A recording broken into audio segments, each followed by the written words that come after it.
Hello everyone, welcome back to my channel. तो कैसे हैं आप सभी? आई होप आप लोग अच्छे होंगे, स्वस्थ होंगे, मन लगाकर पढ़ाई तो कर ही रहे होंगे।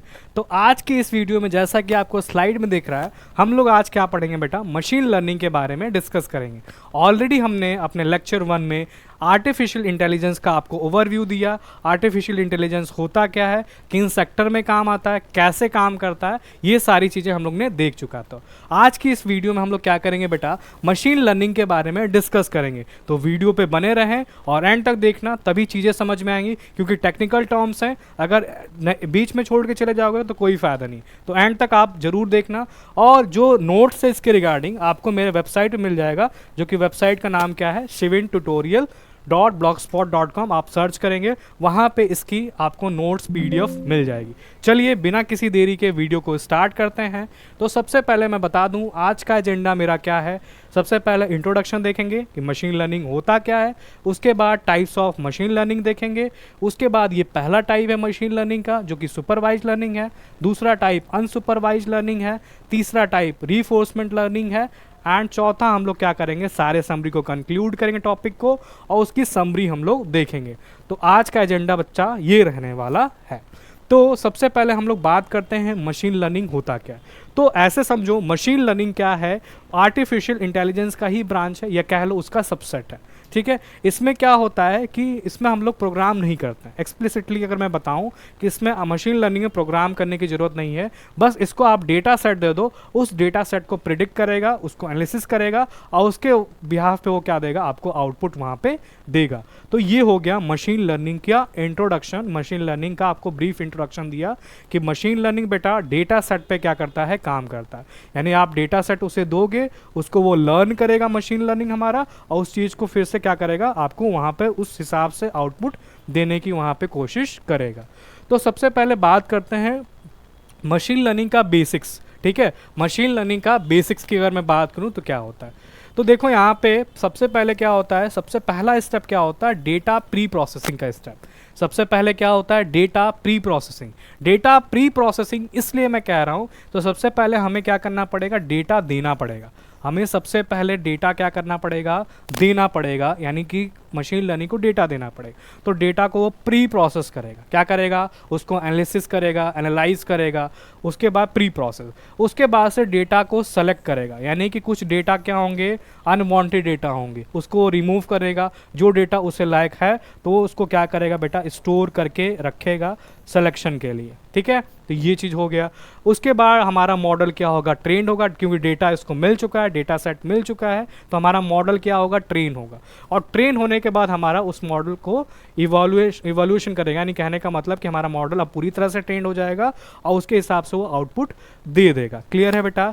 तो इस बेसिक्स ये रहा मशीन लर्निंग का, जो कि मैं आपको समझाने की कोशिश की। तो मेनली आपका पहला स्टेप ये रहा, दूसरा स्टेप ये रहा, तीसरा स्टेप ये रहा, एंड चौथा स्टेप ये रहा।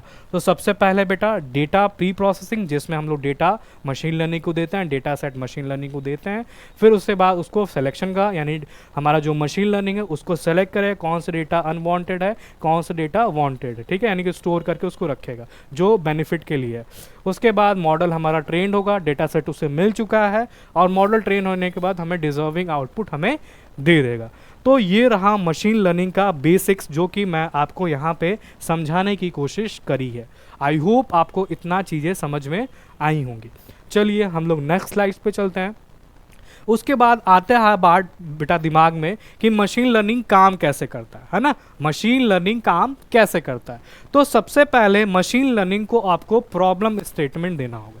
प्रॉब्लम स्टेटमेंट क्या हो सकता है, जैसे मैं बोला कि मशीन लर्निंग से मैं बोला, यानी कि जैसे रोबोट से मैं बोला मेरे लिए खाना लेके आओ।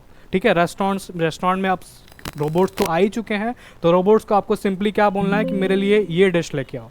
ठीक है, या चिकन लेके आओ, या कह लो कि राइस लेके आओ, या कह लो कि आप चपाती लेके आ जाओ। तो ये कहीं ना कहीं मैं क्वेरी दे रहा हूँ, यानी प्रॉब्लम स्टेटमेंट दे रहा हूँ। तो वो यानी कि यहाँ प्रॉब्लम स्टेटमेंट सबसे पहले देना पड़ेगा फर्स्ट ऑफ ऑल। उसके बाद से क्या करेगा, डेटा को कलेक्ट करेगा, डेटा कलेक्शन दूसरा स्टेप। तीसरा स्टेप में क्या होगा, डेटा को क्लीन करेगा। तीसरा स्टेप में क्या है बेटा, डेटा को क्लीन करेगा, यानी जो भी आप डेटा दिए हो उसको क्लीन करेगा, यानी कुछ डेटा अनवांटेड भी तो होंगे, उसे वो रिमूव करेगा। उसे वो क्या करेगा, रिमूव करेगा। रिमूव करने के बाद उसके बाद डेटा को क्या करेगा, इंजीनियरिंग, यानी कि उसमें डेटा को एनालिसिस करेगा। एनालिसिस यानी कि डेटा एनालिसिस, ठीक है, क्या करेगा बेटा, डेटा को एनालिसिस करेगा, क्या चीज़ सही है, हाँ कौन सा डेटा इस डेटा के लिए सही है, कौन सा क्वेरी इस डेटा के लिए सही है, कौन सा क्वेरी इस डेटा के लिए सही है। उसके बाद हमारा डेटा मॉडल बनेगा। डेटा मॉडल के बाद वही डेटा इवोल्यूशन, और उसके बाद से हम लोग उसको क्या कर देते हैं, डिप्लॉय कर देते हैं, या कह लो ऑप्टिमाइज, ठीक है, ऑप्टिमाइजेशन और डिप्लॉयमेंट दोनों एक साथ हम लोग करते हैं। तो इस तरह से हमारा मशीन लर्निंग काम करता है बेटा। आई होप कितना चीज़ें क्लियर हुई होंगी, इतना चीज़ें क्लियर होंगी। सबसे पहले आपको प्रॉब्लम स्टेटमेंट देना होगा, फिर उसको डेटा को वो कलेक्ट करेगा, ठीक है, हमारा मशीन लर्निंग, और उसके बाद डेटा क्लीन होगा, यानी जो डेटा अनवांटेड है उसको रिमूव करेगा, जो डेटा लगे उस सही है उसको स्टोर करके रखेगा। फिर उसमें क्या होगी, डेटा में इंजीनियरिंग होगी, कुछ डेटा में क्या, जैसे मान लो क्वेरी के हिसाब से उसमें डेटा को सेट करा जाएगा, और सेट करने के बाद डेटा को एनालिसिस करा जाएगा कि हाँ डेटा ठीक ठाक चल रहा है। अब डेटा के बाद डेटा मॉडलिंग का कॉन्सेप्ट आता है, डेटा में मॉडल हमारा ट्रेंड हो जाएगा, और उसके बाद से हम लोग डेटा को इवॉल्व कर देंगे, यानी कि डिप्लॉय करने के लिए भेज देंगे, ऑप्टिमाइज करने के लिए भेज देंगे, और उसके बाद से हमारा मशीन लर्निंग कुछ इस तरह से काम करने लगेगा। तो ये आपका एक तरह से चेन रिएक्शन की तरह ही क्या करता है, काम करता है, ठीक है। तो ये आई होप आप लोग को क्लियर हुआ होगा। उसके बाद बात करते हैं मशीन लर्निंग का केसेस, यूज़ केसेस बताते हैं। तो सबसे पहले है इमेज रिकॉग्निशन। अब इमेज रिकॉग्निशन में क्या लिखा हुआ बेटा, facial recognition, self driving cars and medical imaging. अगर मैं बात करूं बेटा, जैसे एप्पल का आप लोग फ़ोन यूज़ करते होंगे, बिल्कुल नो डाउट आप लोग एप्पल का फ़ोन तो यूज़ करते होंगे। उसमें क्या होता है कि एक सिक्योरिटी आती है, जैसे आप लोग उसमें पासवर्ड लगा सकते हो, उसमें फेस ऑथेंटिकेशन का भी आपको सिक्योरिटी मिलता है। तो जैसे आप फेस अपना दिखाते हो तो आपका एप्लीकेशन खुल जाता है, या फेस आप दिखाते हो तो आपका जो भी लॉक है वो खुल जाता है, ठीक है। तो यानी कहीं ना कहीं आप अपने फ़ोन को क्या कर रखे हो, फेस ऑथेंटिकेट करके रखे हो, कि आप जब फेस दिखाओगे तभी आपका एप्लीकेशन खुलेगा, या कह लो आपका फ़ोन खुलेगा। तो इस तरह से हमारा उसमें भी आपका मशीन लर्निंग काम करता है, ये आपको ध्यान देना। उसमें एआई काम नहीं करता बेटा, मशीन लर्निंग काम करता है। एआई तो ब्रांच है, यानी कि इसका एक तरह से ऊपर वाला भाई है, तो ये मशीन लर्निंग यहाँ पे एक्ट करता है। क्लियर है बेटा इतना चीज़। और मेडिकल इमेजिंग, मेडिकल इमेजिंग में कभी कभी क्या होता है, डायग्नोस, जैसे मेडिकल डायग्नोसिस के बारे में हमने देखा था कि जैसे डिजीज़ को इम्पैक्ट वहाँ पे दिखाता है, और डिजीज़ का वहाँ पे इमेज भी दिखाता है कि हाँ इस ऑर्गन पे ये वाली डिजीज़ है, इस वाले ऑर्गन पे ये वाली डिजीज़ है, ठीक है, आपको इमेज वहाँ पे दिखाता है, ठीक है। तो ये नाउ डेज अब क्या हो चुका है, बड़े बड़े हॉस्पिटल्स में देखने को मिलता है। उसके बाद एनएलपी की बात करते हैं, जिसका फुल फॉर्म क्या है, नेचुरल लैंग्वेज प्रोसेसिंग। इसमें क्या होता है, जैसे चैटबॉट, ठीक है, तो चैटबॉट में क्या होता है, जैसे बड़ी बड़ी आप वेबसाइट देखते होंगे, ठीक है, तो उसमें क्या होते हैं, चैटबॉट्स लगे होते हैं। अब चैटबॉट किस लिए काम करता है, चैटबॉट में क्या करता है, सिंपली हम लोग वेबसाइट पे जाते हैं तो जो भी हमारी क्वेरी होती है तो उस चैटबॉट में क्या करते हैं, आप टाइप कर देते हैं, और चैटबॉट उससे क्या करता है, एनालिसिस करता है, और एनालिसिस करके आपको वहाँ पे रिजल्ट देने की कोशिश करता है, ऑप्टिमाइज रिजल्ट देने की क्या करता है, कोशिश करता है। उसके बाद एक और कॉन्सेप्ट है जो कि है क्या, सेंटिमेंट एनालिसिस। क्या है बेटा, सेंटिमेंट एनालिसिस। अब सेंटिमेंट एनालिसिस किस पे काम करता है, किस पे हम लोग एनालिसिस करते हैं, टेक्स्ट पे एनालिसिस करते हैं। किस पे एनालिसिस करते हैं बेटा, टेक्स्ट पे एनालिसिस करते हैं। जैसे अगर मैं एग्जांपल दूं, टुडे आई एम हैप्पी। अब इस वर्ड से, इस टेक्स्ट से पता लग रहा है कि इस टेक्स्ट से पता लग रहा है कि ये जो टेक्स्ट है हैप्पीनेस वाला टेक्स्ट है।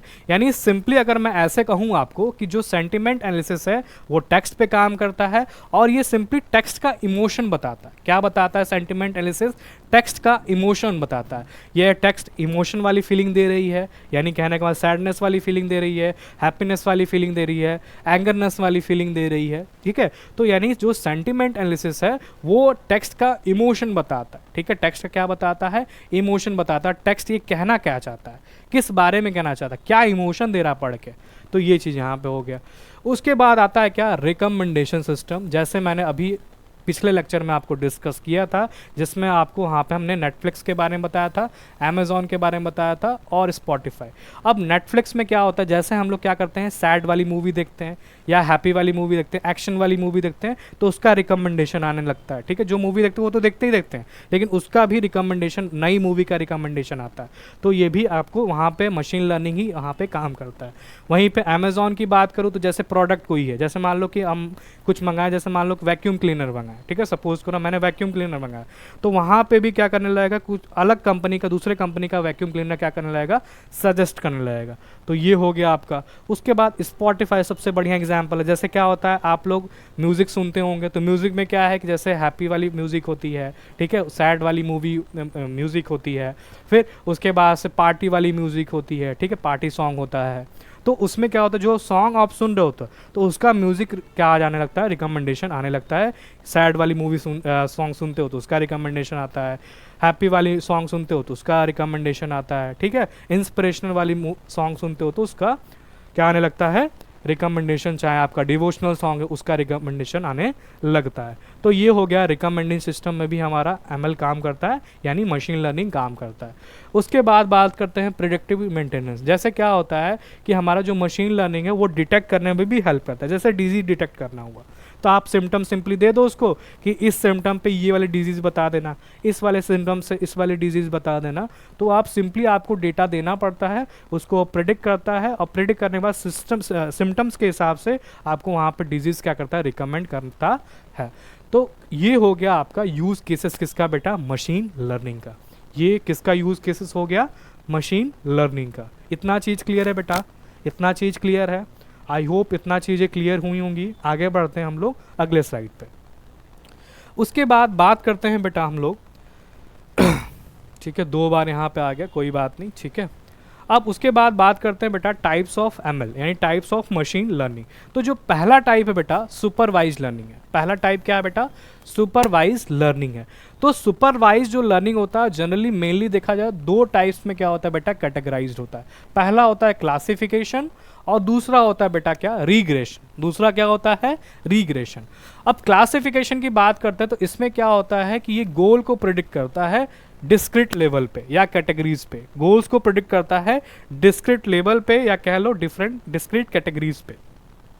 उसके बाद से रिग्रेशन क्या करता है, ये भी क्या करता है, where aim to predict continuous numerical value, यानी ये न्यूमेरिकल वैल्यू पे काम करता है। और जो क्लासिफिकेशन है वो आपके पिक्चर्स पे क्या करता है, काम करता है। यानी रिग्रेशन तभी लगा पाओगे, किस पे लगा पाओगे, आप न्यूमेरिकल वैल्यूज पे क्या कर पाओगे, रिग्रेशन अप्लाई कर पाओ। और क्लासिफिकेशन क्या है, लेबल्स पे अप्लाई कर पाओगे, ठीक है, या पिक्चर्स पे कह लो अप्लाई कर पाओगे, ठीक है। अब इसको जरा ध्यान समझते हैं।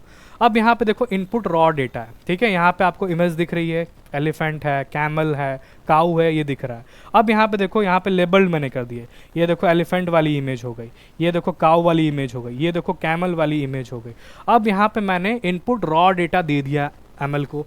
अब यहाँ पे सुपरवाइजर है। अब सुपरवाइज क्या करेगा, इस डेटा ट्रेनिंग डेटा सेट, और उसके बाद डेटा को ट्रेन करेगा, यानी एल्गोरिदम को ट्रेन करेगा, एल्गोरिदम के पास डेटा ये भेज देगा, तो उससे डेटा हमारा क्या होगा, ट्रेंड होगा, ठीक। अब ट्रेंड होने के बाद उसके बाद से प्रोसेसिंग में चला जाएगा। कहाँ चला जाएगा बेटा, प्रोसेसिंग में चला जाएगा। प्रोसेसिंग होने के बाद से यानी बताएगा कि आउटपुट में क्या आ गया, ये एलिफेंट रहा, ये देखो कैमल रहा, और ये देखो काऊ रहा। यानी क्या हुआ कि हमने केवल सिंपली लेबल डेटा दे दिया, और लेबल्स में हमने यहाँ पे बता दिया कि ये एलिफेंट है, ये काऊ है, ये कैमल है। और जो कुछ पूछे, कोई यूज़र पूछे कि हमें एलिफेंट की इमेज दे दो, हमें कैमल की इमेज दे दो, हमें काऊ की इमेज दे दो, तो वो हमें आउटपुट वहाँ पे दे देगा। क्योंकि ऑलरेडी हमने क्या कर दिया है, अपने मशीन लर्निंग को समझा दिया है, लेबल कर दिया कि ये देखो एलिफेंट का इमेज है, ये देखो ये काऊ का इमेज है, ये देखो ये कैमल का इमेज है। तो जो अगर मान लो यूज़र पूछता है कि हमें कैमल का इमेज दे दो, तो कैमल का इमेज दे देगा। हमें पूछता हूँ कि मैं काऊ का इमेज चाहिए, तो काऊ का इमेज आ जाता है। मैं पूछता हूँ एलिफेंट का इमेज दे दो, तो एलिफेंट का इमेज आ जाता है। तो इस तरीके से हमारा सुपरवाइज लर्निंग क्या करता है, काम करता है। मेनली ऐसे समझ लो कि यहाँ पे सुपरवाइजर बैठा होता है। क्या बैठा होता है, सुपरवाइजर बैठा होता है, वो ट्रेनिंग डेटा सेट को काम करता है, और उसके बाद से प्रोसेस करने में डिज़ायर आउटपुट हमें वो दे देता है। तो इस तरह से हमारा सुपरवाइज लर्निंग क्या करता है बेटा, काम करता है। आपको इमेज से क्लियर हुई होंगी, मैं इमेज इसलिए ला रहा हूँ ताकि आप उस चीज़ को क्या कर पाओ बेटा, कनेक्ट कर पाओ। आई होप इतना चीज़ें क्लियर हुई होंगी। इतना चीज़ें क्लियर हुई होंगी। तो एल्गोरिदम हमारा फॉलो होता है, ठीक है। तो एल्गोरिदम पे ही क्या करता है, हमारा मशीन लर्निंग काम करता है, ठीक है। उसके बाद बेटा है अनसुपरवाइज लर्निंग। अगला मेरा क्या है, अनसुपरवाइज लर्निंग, जो कि दूसरा टाइप है किसका, मशीन लर्निंग का। तो इसमें क्या है, अनसुपरवाइज लर्निंग की बात करूँ तो इसमें क्या होता है कि इसमें 3 कैटेगरीज होती हैं। कितनी कैटेगरीज होती हैं बेटा, 3 कैटेगरीज होती हैं, जिसमें पहला होता है क्लस्टरिंग, दूसरा होता है आपका एसोसिएशन रूल माइनिंग, तीसरा होता है आप डायमेंशनलिटी रिडक्शन। अब इसमें जरा सा इसको जरा समझते हैं, अनसुपरवाइज लर्निंग को एक बार जरा समझ लेते हैं, ठीक है। अब यहाँ पे देखो पहला क्या है, मैंने इनपुट रॉ डेटा दिया, यहाँ पे सभी को दिख रहा है, इमेज सभी को क्लियर है। पहले में कैमल दिख रहा है आपको, दूसरे में एलिफेंट है एंड तीसरे में आपका क्या है, काऊ है। अब मैंने क्या किया, मॉडल को ट्रेन करा। मॉडल को क्या किया मैंने बेटा, जो भी मैंने इनपुट रॉ डेटा उसको हमें ट्रेन करना है। तो ट्रेन कैसे होगा, पहला क्या है इंटरप्रिटेशन, पहला क्या होगा, डेटा इंटरप्रेट होगा। उसके बाद एल्गोरिदम के पास जाएगा, एल्गोरिदम उसे क्या करेगा, प्रोसेस करेगा। क्या करेगा, प्रोसेस करेगा। प्रोसेस करने के बाद वो हमें क्या दे देगा, आउटपुट दे देगा, ठीक है। सभी को दिख रहा है, पहले पे हम एलिफेंट करेंगे रिकमेंडेशन, दूसरे पे कैमल और तीसरे पे क्या है, काऊ। यानी कि हमें अननोन आउटपुट हमें है और नो ट्रेनिंग डेटा सेट है। यहाँ पे कोई ट्रेनिंग डेटा सेट है नहीं है। लेकिन सुपरवाइज्ड लर्निंग में क्या था, ट्रेनिंग डेटा सेट था, वहाँ पे सुपरवाइजर बैठा होता है, डेटा को ट्रेन करता था। लेकिन यहाँ पे ऐसा ट्रेन डेटा नहीं है, ठीक है। तो यहाँ पे याद रखना है कि अननोन आउटपुट आ सकता है और नो ट्रेनिंग डेटा सेट। यहाँ पे ट्रेनिंग डेटा सेट का कॉन्सेप्ट नहीं होता है किसमें, अनसुपरवाइज्ड लर्निंग, नाम से ही पता चल रहा अनसुपरवाइज्ड, ठीक है। इतना चीज़ें क्लियर है, इतना चीज़ें क्लियर है बेटा, इतना चीज़ें क्लियर है। अगर आपको क्लस्टरिंग का मेथड पढ़ना है, एसोसिएशन रूल माइनिंग क्या होता है, डायमेंशनलिटी रिडक्शन क्या होता है, तो अगर आपको ये चीज़ें पढ़नी है तो एक बार कमेंट कर देना और उस पर भी मैं कुछ अलग से वीडियो लेके आऊँगा, सो दैट आपका जो कॉन्सेप्ट है वो क्या हो पाए, क्लियर हो पाए। चलो उसके बाद बात करते हैं नेक्स्ट, तीसरा जो हमारा आता है एमएल का, रीफोर्समेंट लर्निंग आता है। क्या आता है बेटा, रीफोर्समेंट लर्निंग। इसमें समझो कि ये क्या होता है, रीफोर्समेंट लर्निंग क्या है, interact with environment and learn from the base और रिवॉर्ड। यानी कि हमारा जो रीफोर्समेंट लर्निंग है वो इन्वायरमेंट से क्या करता है, डेटा को लर्न करता है। जैसे अगर मैं बात करूँ जैसे यहाँ पे देखो होता क्या है कि एजेंट है ना, यहाँ पे सभी को एजेंट दिख रहा है, सभी को एजेंट दिख रहा है। अब एजेंट ने क्या किया, कुछ एक्शन किया है ना, कुछ एक्शन किया। अब इन्वायरमेंट से यहाँ पे जैसे मान लो कि सपोज दैट होता क्या है कि सपोज दैट जैसे रोबोट्स की अगर मैं बात करूँ तो रोबोट्स में क्या होता है कि जैसे उस हिसाब से एक्शन करते हो। जैसे मान लो कि आप सैडनेस वाला फेस अपने साइड की हो तो रोबोट्स क्या समझे कि आप उदास हो, है ना। आप मान लो कि हैप्पीनेस वाली फीलिंग है, हैप्पीनेस वाली आप स्माइल वहाँ पे दे रहे हो, तो रोबोट्स क्या समझेगा कि हाँ ये बंदा क्या है, स्माइल कर रहा है, हाँ हैप्पी ही होगा। तो इस तरह से यहाँ पे यानी कि इन्वायरमेंट से डेटा को उठाता, डेटा को वहाँ पे प्रोसेस करता है और उसके बाद से वहाँ पे आउटपुट आपको वहाँ पे देने की कोशिश करता है। आप सिंपली रोबोट्स का यहाँ पे एग्जांपल ले सकते हो, रोबोट्स का एग्जांपल यहाँ पे कोई दिक्कत नहीं यहाँ पे लेने में, ठीक है। तो वही चीज़ें यहाँ पे एजेंट ने क्या किया, कुछ वहाँ पे टास्क किया, एक्शन किया, उसके बाद से यहाँ पे इन्वायरमेंट फिर उसके बाद एनालिसिस करेगा, एनालिसिस करने के बाद हमें वहाँ पे आउटपुट दिख जाएगा एज अ रिवॉर्ड, ठीक है। तो कुछ इस तरह से हमारा क्या करता है, रीफोर्समेंट लर्निंग काम करता है। आपको इतना याद रखना है कि जो रीफोर्समेंट लर्निंग है वो इन्वायरमेंट के साथ इंटरैक्ट करता है और उसके बाद से उस डेटा को लेता है, डेटा सेट को लेता है, एनालिसिस करता है और उसके बाद से वो डिजर्विंग आउटपुट हमें दे देता है। क्लियर है बेटा, इतना चीज़ें क्लियर है। तो ये रहा आपका तीसरा जो कि टाइप मशीन लर्निंग का मैंने आपके साथ डिस्कस यहाँ पे किया है। तो आज के वीडियो में हम लोग ने बच्चों क्या क्या सीखा, ठीक है, क्या क्या सीखा, जिसमें हम लोग ने क्या पढ़ा बेटा, इसमें हम लोग ने क्या पढ़ा आज की वीडियो में अगर मैं बात करूं, ठीक है। आज के वीडियो में हम लोग ने क्या क्या सीखा बेटा, जैसे अभी मैंने बात किया, इंट्रोडक्शन देख लिया है ना, क्या देख लिया बेटा, इंट्रोडक्शन देख लिया, मशीन लर्निंग होता क्या है। फिर उसके बाद से हमने टाइप्स ऑफ एमएल देख लिया, ठीक, कितने तरह के होते हैं, जिसमें पहला हमने क्या देखा, सुपरवाइज लर्निंग देखा, एग्जाम्पल के साथ देखा, ठीक है, और चार्ट के साथ देखा। उसके बाद अनसुपरवाइज लर्निंग क्या होता है, इसको भी हमने क्या किया, डिस्कस किया आपके साथ। रीफोर्समेंट लर्निंग क्या होता है, उसके साथ भी आपके साथ क्या किया, मैंने डिस्कस किया। और उसके बाद समरी की अगर मैं बात करूँ तो आज के इस वीडियो में आपको क्या सीखने को मिला कि मशीन लर्निंग होता क्या है, कहाँ पे काम आता है, मशीन लर्निंग काम कैसे करता है, मशीन लर्निंग कितने तरह के होते हैं, किस किस मेथड से काम करता है, क्या मेथडोलॉजी होती है, ये सारी चीज़ें आज की इस वीडियो में हमने आपके साथ क्या किया, आपके साथ डिस्कस करने की कोशिश की है।